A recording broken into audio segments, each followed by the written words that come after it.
nome é Aline, sou serva do grupo de oração Luz do Alto, da paróquia São Benedito do Alto da Ponte, região pastoral Santana. Eu sou do outro lado da cidade. Atualmente, fui eleita nova coordenadora diocesana da RCC, então, no dia 1º de janeiro de 2026, deste ano, assumi com amor e temor essa missão. Ficarei aí entre 2026 e 2027. Sou casada com o Michel, que está aqui comigo, já esteve aqui em outra ocasião com vocês também. Ele serve do mesmo grupo de oração e juntos nós temos uma filha chamada Gabriela, de 20 anos. E é com prazer que eu venho hoje aqui, então, partilhar um pouco da palavra com cada um de vocês. Para aqueles que trouxeram a sua Sagrada Escritura, eu convido você a abrir comigo no livro de Colossenses, capítulo 3, versículo do 1 ao 17.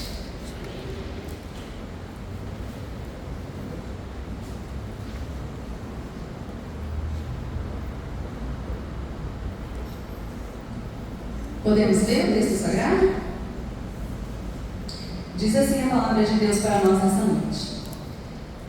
Se, pois, ressuscitastes com Cristo, procurai as coisas do alto, onde Cristo está sentado à direita de Deus.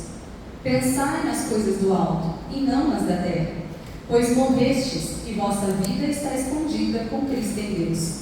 Quando Cristo, que é a vossa vida, se manifestar, então vós também com ele sereis manifestado em glória.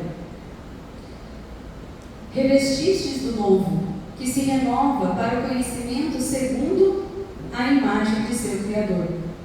Aí não há mais grego e judeu, circunciso e incircunciso, bárbaro, cita, escravo, livre, mas Cristo é tudo em todos. Portanto, como eleitos de Deus, santos e amados, revestivos de sentimentos de compaixão, de bondade, humildade, mansidão, longanimidade, suportando-vos uns aos outros e perdoando-vos mutuamente. Se alguém tem motivo de queixa contra o outro, como o Senhor vos perdoou, assim também fazei vós. Mas sobre tudo isso, revestivos da caridade, que é o vínculo da perfeição. E nele nos vossos corações a paz de Cristo, a qual fostes chamados em um só corpo, e sede agradecidos. A palavra de Cristo habite em vós ricamente, com toda a sabedoria. Ensinai e admoestai-vos uns aos outros, em ação de graças a Deus. Entoe em vossos corações salmos, hinos e cânticos espirituais.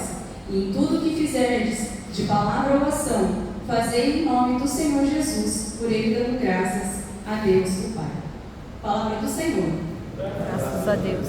Então vejam, meus irmãos, o tema que nos foi proposto para essa noite é buscar as coisas do alto. É um tema bem conhecido, né? Todo mundo, quando pensa nesse tema, já lembra da pregação do Padre Léo, do próprio livro Buscar as Coisas do Alto. E essa é a palavra que o Senhor dirige para nós nessa noite. Se nós formos olhar aqui o texto sagrado que nós acabamos de ler, a gente vai perceber que, né, o apóstolo Paulo nos dá uma regra de vida. Então ele fala para mim e para você que nós devemos colocar os nossos olhos em Deus, ou seja, ele ensina para mim e para você aonde tem que estar a nossa confiança. Ele fala para mim, ele nos dá uma regra de conduta, né? Então ele fala quais são as ações que nós devemos evitar, quais são as ações que nós devemos praticar. Ele vem reforçar para nós mais uma vez que uma vez que conhecemos Jesus e fizemos esse encontro com Ele, somos nova criatura. E Ele vai nos dizer também que nós devemos bendizer a Deus, dar graças a Deus por tudo aquilo que Ele nos faz e que a palavra de Deus deve estar em nós. Em resumo, é basicamente isso, que fala uma regra de vida. Então, qual é o primeiro ponto que eu queria partilhar com vocês nessa noite que o Senhor me colocou quando eu preparava essa pregação? Veja, a palavra então nos orienta a não nos apegarmos às coisas terrenas, transitórias, né? A focarmos em Deus, a colocarmos os nossos olhares em Deus, naquilo que não passa, ou como diz a palavra, aquilo que a traça e a ferrugem não corroem. E aqui nós podemos dividir as coisas terrenas em duas situações. Nós podemos pensar nas coisas materiais. Então nós precisamos ter cuidado para não nos apegarmos às coisas materiais e colocar o sentido da nossa vida nas coisas e também nas pessoas. Isso não significa que nós não podemos ter bens ou que Deus seja contra isso de forma alguma. Todos nós podemos e devemos querer ter uma vida melhor, aqueles que são casados, dar uma vida melhor às suas famílias. De forma alguma. O ponto é o seguinte: as coisas não podem ser o centro das nossas vidas. Então nós não podemos viver pelas coisas. Como diz a palavra, né? O sábado foi feito para o homem e não o homem para o sábado. Exatamente assim. Todos os bens que o Senhor nos dá, eles são bons e eles devem, na verdade, nos ajudar na progressão do nosso caminho de perfeição. Ele deve nos ajudar na nossa caminhada. Então, se você tem muito, glória a Deus, bendito seja Deus que você tem muito. E que você possa ajudar tantos quantos precisar. Mas ele não pode ser o centro do nosso coração, porque tudo isso passa. Quantas pessoas muitas vezes colocam o seu coração na riqueza, vivem uma vida aparentemente confortável, não tem tempo, vamos colocar assim, para Deus, não se preocupam com a própria salvação, preocupam-se apenas pelo status. Tem gente que não tem nem sobrenome, né? Você conhece a pessoa pela função ou pela empresa que ela trabalha, ou a função que ela ocupa. Você não sabe qual é o nome dela, porque ela só foca naquilo. E aí, às vezes, um belo dia, ela é mandada embora, ela é dispensada, acontece alguma coisa, ela perde os bens e, naturalmente, ela perde o chão. Por quê? Porque o coração dela estava nas coisas, e não no Senhor. Então, a primeira recomendação da palavra é colocar o nosso coração em Deus e não nos apegarmos a essas coisas. Mas nós também podemos pensar aqui que nós também não devemos nos apegar às preocupações exageradas. Lembra-se do Evangelho quando narra, quando Jesus entra na casa de Marta e Maria? Nós não devemos nos comportar como marcas agitadas, correndo de um lado para o outro, nos preocupando exageradamente com as coisas, pelo simples motivo, meus irmãos, as coisas não estão no nosso controle. Nós podemos até pensar que estão, mas elas não estão. Nós não sabemos o dia de amanhã. Então, não significa mais uma vez que você não tem que se preocupar em resolver os seus problemas, que você não tem que rezar e pedir a Deus a graça dele para te ajudar nesse processo. Tudo isso faz parte. Como eu costumo dizer, aquilo que é meu e seu papel, o Espírito não vai fazer. Mas quando eu falo de não se apegar, nós temos confiança em Deus. E eu me recordo no Senado, da pregação da Cátia, o evento que nós tivemos no ano passado, ela falava sobre isso, sobre a confiança em Deus. E ela dizia o seguinte, que a confiança ela está associada à entrega. E entregar nem sempre é sinônimo de entender. Então, às vezes, você não vai entender o que está acontecendo na sua vida. Às vezes, você não vai ter uma resposta exata para aquele problema, para aquela situação. Mas se você confia verdadeiramente em Deus, os seus olhos de fato estão no Senhor, você entrega para Ele mesmo assim, porque você sabe, como foi proclamado nessa noite, sendo Ele um Deus de amor, um Deus que cuida de você, Ele não vai te desamparar. E Ele vai encaminhar as coisas da melhor maneira possível. Talvez você tenha um plano A e ache que o seu plano é espetacular. Mas quando nós deixamos Deus assumir a frente, nós percebemos que Ele tem um plano muito melhor. E mais do que isso, quando é Deus quem opera, quando é Deus quem faz, nós crescemos na vida espiritual. E toda situação que nós estamos vivendo nos santifica. De alguma maneira, aquilo nos santifica, porque nos torna mais juntos com o Senhor. Então, o primeiro ponto que nós podemos guardar nessa noite da palavra é que o nosso coração precisa estar em Deus, o nosso coração precisa estar em nosso Senhor Jesus Cristo. Não vos preocupeis, meus irmãos, de forma exagerada. Creio que você tem um Deus que cuida de você, que olha para as suas necessidades. Ele não é indiferente à sua dor. Ele não é indiferente à sua vida. Você não é mais um. Você pode ser mais um em muitos lugares. Você pode ser mais um número em muitos lugares, mas não para o nosso Senhor. Porque embora Ele seja Pai de muitos, você é filho predileto. Você é filho especial. Ele olha para você de forma individual.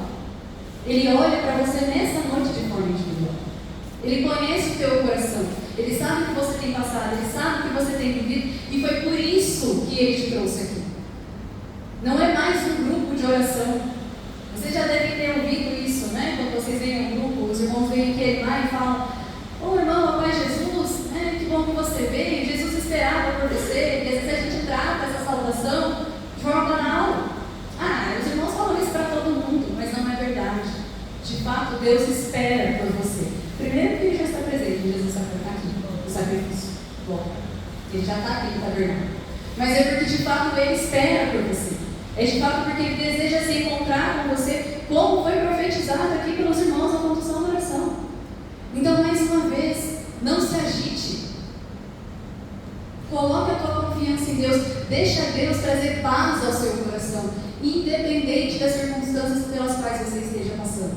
Por mais difícil que seja, ainda que você esteja vivendo na doença, na enfermidade, no desemprego, no luto, ainda assim, permita que Deus, que Jesus, o Príncipe da Paz, traga paz no seu coração, na medida que você confia nele.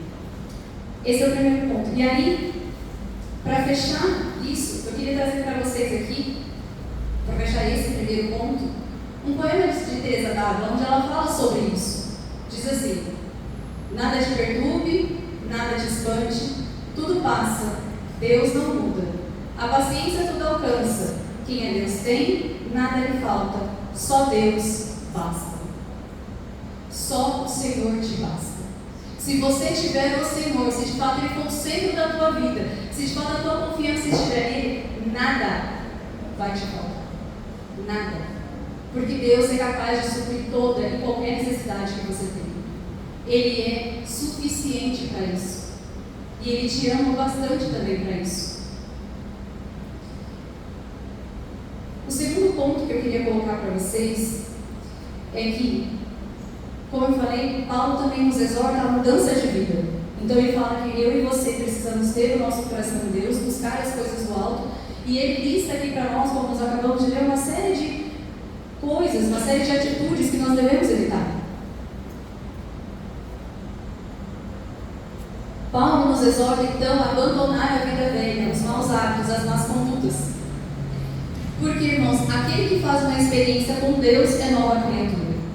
Então você e eu, à medida que nós vamos nos encontrando com o Senhor, à medida que nós vamos passando o tempo com Ele, que nós vamos nos assimilando a Ele, nós somos chamados a ter um espírito de conversão. Nós somos chamados a abandonar a nossa vida velha. Veja como que Deus é providente, né? Como que o Espírito fala conosco. Enquanto os irmãos aqui conduziam, enquanto os irmãos aqui falavam, né, para vocês as profecias que o Senhor estava manifestando em nosso meio, vocês recordam das palavras que foram colocadas aqui? Que haviam pessoas que estavam próximas de chegar, visijariam de chegar, mas era como se estivesse em câmera lenta, né? Em câmera lenta, não conseguiam chegar. É como se o alvo estivesse sempre longe. Ou que algumas pessoas estavam clamando por mudança, mas não estavam dispostas a mudar de vida. Pois bem, a mesma palavra que o Senhor profetizou aqui em nosso meio, o Senhor me colocou no momento que eu preparava essa pregação. Que nós precisamos pedir ao Senhor a graça de uma verdadeira conversão. Nós precisamos estar dispostos, meus queridos, a mudar de vida. A vida velha já não nos pertence mais. Deus nos chama a viver uma vida nova, a ter novas condutas. Vocês já devem ter ouvido aquela frase assim, né? Não dá para ter o mesmo resultado fazendo as mesmas coisas. A minha filha também tem uma frase, ela fala assim, como que é? Se o resultado da conta não bate, está na hora de mudar a equação. Está na hora de mudar de atitude.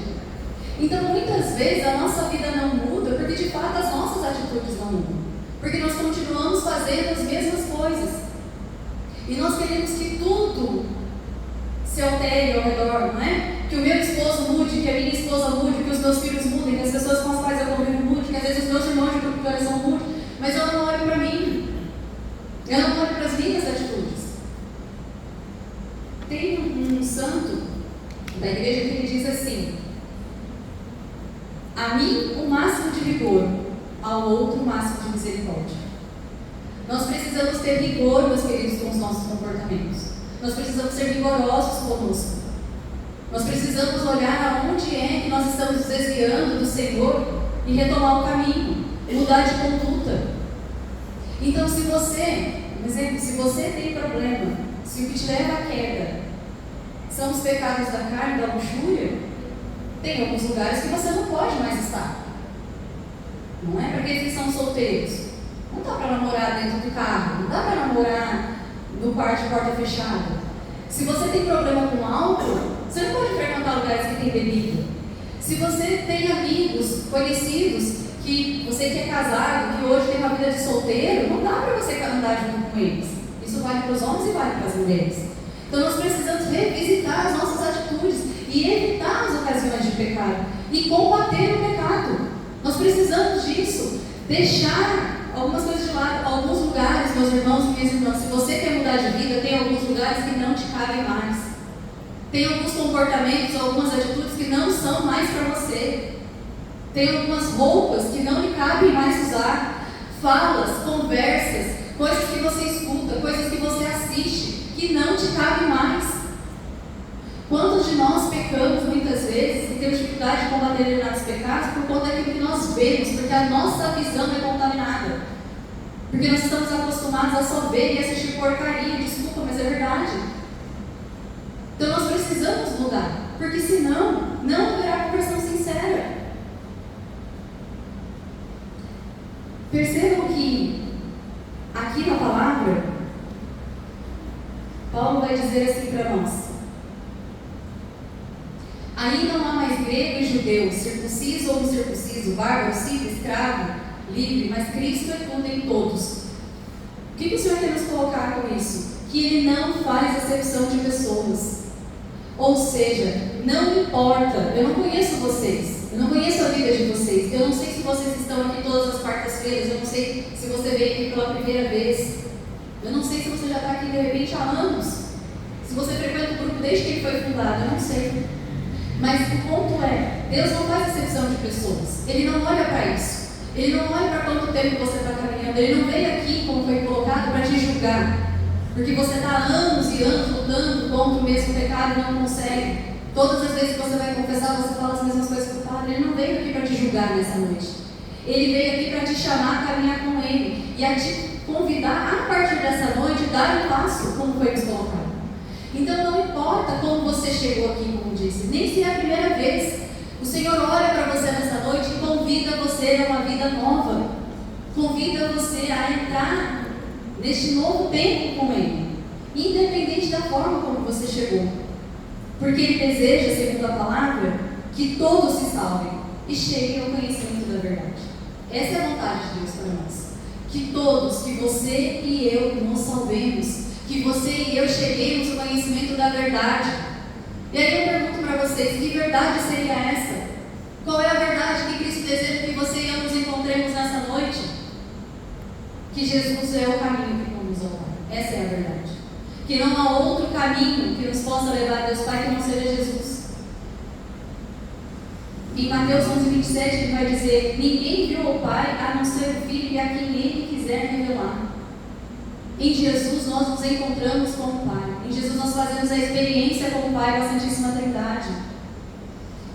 E isso nos leva também de encontro com o tema do ano, o tema que nós, Renovação Carismática Católica, somos convidados a viver, que é: em nenhum outro há salvação.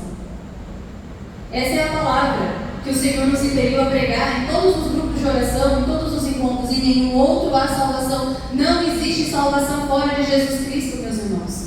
E é isso que o Espírito me pede para falar para vocês nessa noite. Que não existe salvação fora de Jesus. Que nós podemos procurar porta fora, em qualquer outro lugar, mas nós não encontraremos. Porque só o Senhor pode dar aquilo que eu e você precisamos. Só Ele pode nos levar às verdes pastagens. E aí eu te pergunto, o que é salvação? Como que nós podemos conceituar? Porque às vezes a gente escuta, né? Nós somos salvos por Jesus, salvos em Jesus, mas o que é salvação? Veja, salvação é libertação do pecado. Salvos são aqueles que foram libertos do pecado. Quando Cristo se encarnou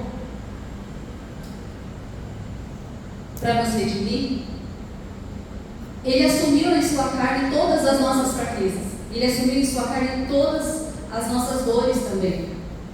E Ele nos deu, com suas palavras e exemplo, como combater. Porque o que muitas vezes nos faz cair é como combater o pecado, como fazer. Será que é possível? Será que é possível viver a santidade? Será que a santidade é para mim? Eu não sei se vocês fazem esse questionamento, mas eu faço. Senhor, como eu vou viver a santidade no dia a dia? Senhor, como eu vou viver a santidade na vida que eu tenho, na profissão que o Senhor me deu, na vocação que o Senhor me deu? Como eu faço? Jesus é o nosso exemplo. Ele, com suas palavras e ações, ensinou a mim e a você como combater o pecado, como lutar contra o pecado. Ele ensinou a mim e a você a vencer os nossos 3 maiores inimigos: a carne, o mundo e o demônio. Lembram-se da tentação no deserto? Daqui a pouquinho nós vamos meditar sobre essa palavra, amém? Sobre essa passagem. Eu digo na liturgia da igreja, semana que vem, quarta-feira santa, começa a quaresma e essa leitura vai estar no nosso repertório. Nós sempre voltamos a ela. deserto, Jesus nos mostra como combater. Mostra a mim e a você como nós temos que lutar e contra o que nós temos que lutar. Contra a carne, como eu falei, contra o mundo e contra o próprio demônio. Contra a carne porque você e eu, em mim, você, foi colocada inteligência e vontade por Deus para que você e eu possamos abraçar as coisas de Deus. Então veja que as nossas emoções, os nossos sentidos, nada disso é ruim quando está ordenado pelo Espírito. Muito pelo contrário, foi colocado em nós por Deus para que você e eu tivéssemos força para correr atrás daquilo que Deus gostaria que nós fizéssemos, para que nós tivéssemos força para ir na direção dele, para que nós tivéssemos força para buscar de fato as coisas do céu que foi colocado aqui. Mas pelo pecado original, tudo isso foi machucado, ferido. E aí, ao invés de eu e você usarmos todas as nossas forças para poder ter um encontro com Deus, para buscar com mais vontade a santidade e o céu, o que nós fazemos? Nós confundimos felicidade com prazer. E aí a gente acaba cedendo à carne, não é assim? A gente vive pelas emoções. E é por isso que quando nós sofremos, quando nós passamos pela dor, pela prova, é tão difícil. É por isso que muitas vezes nós nos revoltamos, porque nós equivocadamente associamos felicidade com prazer, com satisfação. E aí, por conta disso, nós acabamos nos desfigurando, deixando de ser imagem e semelhança de Deus, para nos parecer muito mais, perdoem a palavra, como animais. Nós vivemos por impulso, não é assim? Nós somos incapazes de nos controlar. Alguém fala alguma coisa para você, você nem para raciocinar, né? Do jeito que bateu, voltou. Não é assim? Bate e volta. Você vai no ímpeto e já fala, e já briga, e já vai para cima, e já quer cobrar alguma coisa. Por quê? Porque nós estamos o tempo todo sendo impelidos pela nossa emoção, porque nós perdemos o equilíbrio. Mas Jesus nos ensina a como combater isso. O Senhor nos ensina a serem pessoas equilibradas. Quantas frustrações, meus queridos, Jesus passou na sua vida? Vocês já pararam para examinar? Jesus escolheu 12, amém? 12 discípulos. Quando ele mais precisava, no momento de maior sofrimento, o que foi que aconteceu? Um traiu, o outro negou, não é isso? E os outros 9 fugiram. Só um ficou. E você acha que é só você que passa por isso? Que é só você que se frustra? Não. Todos os sofrimentos pelos quais você imagina que você pode passar, os tormentos Jesus também passou e Ele ensinou a mim e a você como combater a frustração, o abandono, a dor, o luto, o desespero, a tristeza, tudo isso Jesus passou. E Ele ensinou para mim e para você, com o seu exemplo, como combater. O nosso outro inimigo, como eu colocava, é o mundo. Por que o mundo é inimigo? Porque a sociedade foi corrompida pelo pecado. A sociedade foi entregue ao príncipe desse mundo, que é o demônio. Nós vivemos numa sociedade, meus queridos, que ela quer a todo tempo tirar Deus do centro. Vocês devem ter percebido isso. A todo tempo a sociedade quer tirar Jesus do centro, Deus do centro, e colocar outras coisas. Tem se tornado uma sociedade cada vez mais ateia. E aí é claro que ela vai tentar contra você. É claro que o ambiente vai jogar contra você. Porque nós já não vivemos em ambientes cristãos, cristianizados. Pelo contrário, nós vivemos num ambiente cada vez mais secularizado. Há quem use a desculpa de que o nosso país, né, é um país laico, por isso que a religião não pode entrar nos espaços públicos. Não é assim que a gente escuta? Mas a verdade é que eles querem fazer é transformar a sociedade numa sociedade ateia e não laica. Uma sociedade laica é aquela que respeita as religiões, que convive com todos os credos, incluindo o cristianismo. Principalmente nós paramos para pensar que o Brasil é majoritariamente católico. Mas a sociedade tem o tempo todo tirar Deus do centro. E você, naturalmente, é tentado também nisso. A viver uma vida na igreja e uma vida lá fora. Então aqui dentro você quer ser de Deus e lá fora muitas vezes você não quer ser de Deus. Porque é difícil, porque todo mundo é do mundo. E o último inimigo a ser combatido é o próprio demônio, que vai a todo custo tentar te tirar do caminho. Sabe, meus queridos, você e eu podemos até não ser pessoas decididas, Talvez você e eu não sejamos tão decididos assim em relação à nossa salvação. Mas se tem uma pessoa decidida nesse mundo, é o demônio. Ele está totalmente decidido a te levar para o inferno e te fazer perder. Se perder. Vocês duvidam disso? Ele também é um inimigo a ser vencido. E como que nós temos que fazer? Mais uma vez, evitando situações de pecado. Lutando contra toda e qualquer situação que possa colocar você e eu dessa forma. A palavra vai nos dizer: resistir ao demônio e ele fugirá de vós.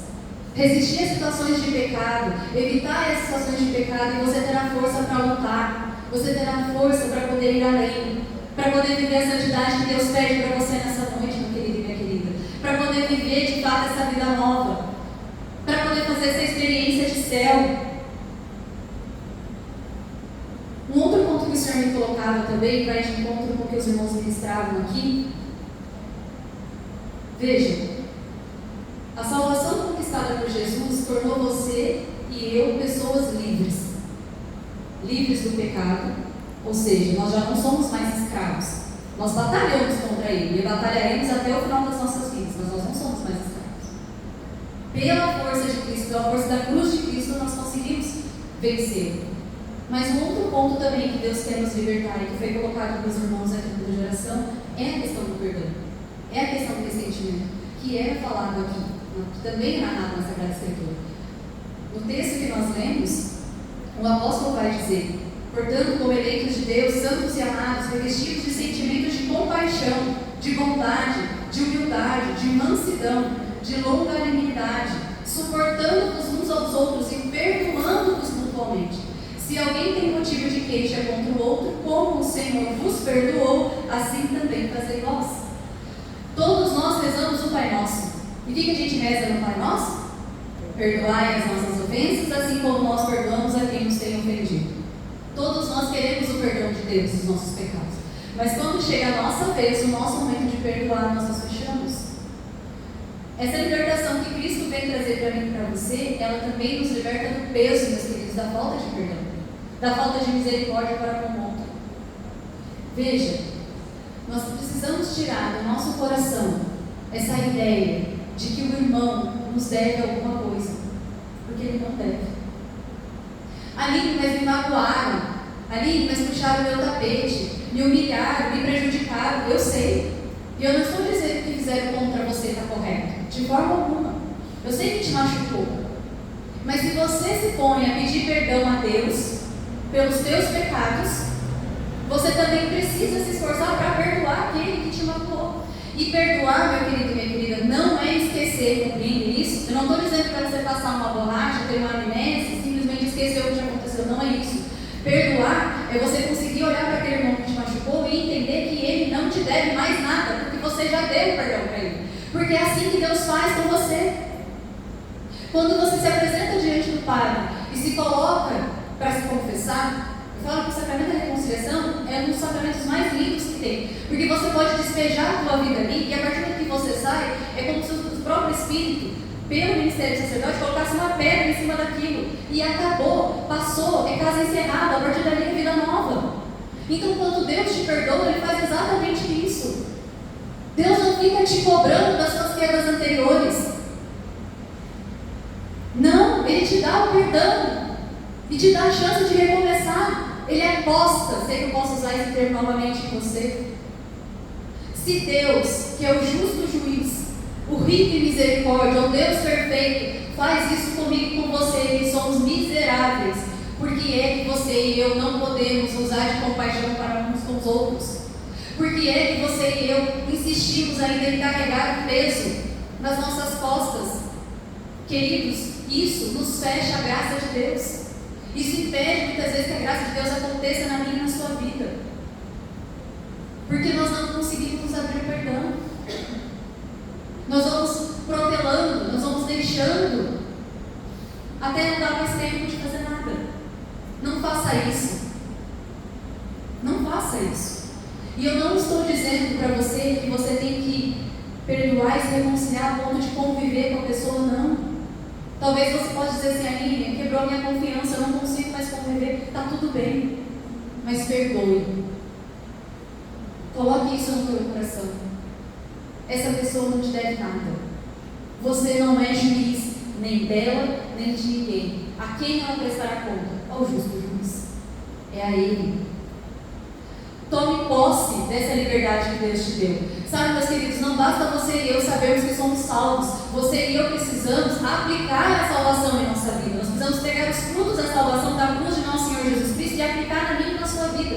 E assumir essa salvação. Assumir essa liberdade que Deus nos deu. Porque a falta de perdão também nos aprisiona. A situações, a pessoas. Não rompa com isso em nome de Jesus nessa noite. Dê este passo. Dê esta abertura. Para que Deus comece esse processo em você. E daqui a um tempo você possa testemunhar aquilo que Deus fez. Você vai ver o quanto é libertador. O quanto é maravilhoso abrir o coração do perdão. E como filhos libertos, como filhos também que reconhecem a graça da salvação em suas vidas, o terceiro ponto que o Senhor me colocava, que nós precisamos, é ter um coração agradecido. Lá no final do texto, já indo para os versículos finais, o apóstolo vai dizer assim: em tudo que fizerdes, se for de palavra ou ação, fazei em nome do Senhor Jesus, por Ele dando graças a Deus Pai. Veja, nós precisamos ser homens e mulheres gratos, homens e mulheres agradecidos. O louvor precisa voltar à nossa boca, meu querido e minha querida. Nós passamos muito tempo murmurando, muito tempo criticando, muito tempo reclamando e esquecemos de agradecer a Deus por aquilo que Ele já faz na minha e na sua vida. E talvez você pode falar assim: Aline, mas eu não tenho nada para agradecer. Você não conhece a minha história, você não sabe como é que eu cheguei aqui. Eu estou aqui despedaçada, eu estou aqui machucado. A minha casa está uma bagunça. Eu venho aqui no grupo de oração rezar, mas as coisas não mudam. Eu volto, minha casa está tudo do mesmo jeito. Querido e minha querida, só de Deus te trazer aqui hoje é motivo para você agradecer e bem dizer, porque Ele te deu a chance de começar de novo. Ele te deu a chance de vir aqui, Ele te atraiu até aqui, para que com o teu Santo Espírito Ele pudesse tocar no teu coração e começar essa obra em você primeiro. Se as coisas vão mal, ainda assim, eu faço um desafio a você. Louve e bendiga a Deus e profetize dele já na tua vida aquilo que Ele vai fazer. Agradeça as realidades que ainda vão acontecer. Agradeça aquilo que Deus ainda vai fazer. Se você, por exemplo, está passando por um tipo de desemprego, louve e bendiga a Deus: Senhor, neste momento eu estou desempregado, Senhor. Mas eu já te louvo e te bendigo pela porta que o Senhor vai abrir. E eu já te louvo e te bendigo porque eu sei que o Senhor é um Deus que cuida de mim. E até que essa porta se abra, o Senhor há de prover aquilo que eu preciso. Porque a tua palavra diz: fui velho, fui novo de sou velho. Nunca vi um justo passar fome, nem sua descendência mendigar o pão. A minha confiança está em Ti, o Senhor cuida de mim, o Senhor cuida da minha vida, é o Senhor que está à minha frente e eu sei que eu posso contar com o Senhor. Profetize isso na sua vida. Isso se aplica, irmãos, às mais diversas situações, a todas elas. Tenha um coração grato. Coloque o louvor na tua boca. Mude a sua forma de rezar, né? Mude a sua forma de fazer as coisas. E depois testemunhe se isso mudou ou não mudou a sua realidade. Homens e mulheres livres, homens e mulheres que reconhecem a salvação já comprada a alto custo, a custo de cruz, a custo de sangue, por nosso Senhor Jesus Cristo, são homens e mulheres gratos. Porque, como eu costumo dizer, meus queridos, mesmo que a minha e a sua vida esteja no vale de lágrimas, esteja na pior situação que você possa imaginar, a salvação do nosso Senhor Jesus Cristo conquistou para mim e para você, já é motivo suficiente para eu e você darmos graças a Ele. Porque nós nunca poderíamos pagar isso com Ele. Nunca. E ninguém poderia fazer por mim e por você aquilo que Ele fez. Então tenha um coração agradecido. E o último ponto, já para a gente encerrar e já ir para a oração, nós podemos nos perguntar: como fazer isso? Como viver tudo isso que Deus nos propõe? Como é que eu vou fazer? Primeiramente, ou melhor, de forma resumida, nós precisamos ter vida interior. Essa é a resposta. Nós precisamos ter uma regra de vida. Nós precisamos ter oração pessoal, adoração ao Santíssimo Sacramento, vida sacramental, Mas em especial o que o Senhor tem colocado, especialmente hoje, depois que eu li a homilia que o nosso Papa Leão XIV fez a respeito da homilia, não, a sua catequese, a respeito da palavra de Deus, eu vos digo. Uma das formas para mim e para você conseguir conquistar tudo isso que o Senhor nos pede, conseguir de fato colocar os nossos olhos no céu, é nos debruçarmos sobre a palavra do Senhor. É fazer disso aqui o nosso manual, da Sagrada Escritura o nosso manual. Veja que também no final do texto o Senhor vai dizer: a palavra de Cristo habite em vós ricamente, a palavra de Cristo habite em você. A palavra de Deus deve ser o meu norte e o seu norte, meu querido e minha querida. Que a palavra de Deus venha a ser esse manual para nós conquistarmos essa vida nova em Jesus.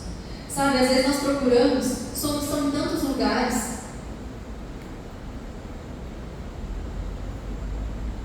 Às vezes nós procuramos formas de resolver os nossos problemas com tantas pessoas, em tantos lugares que nos apontam caminhos que não são cristãos, que não são católicos, quando nós, na verdade, temos tão pertinho de nós a palavra de Deus.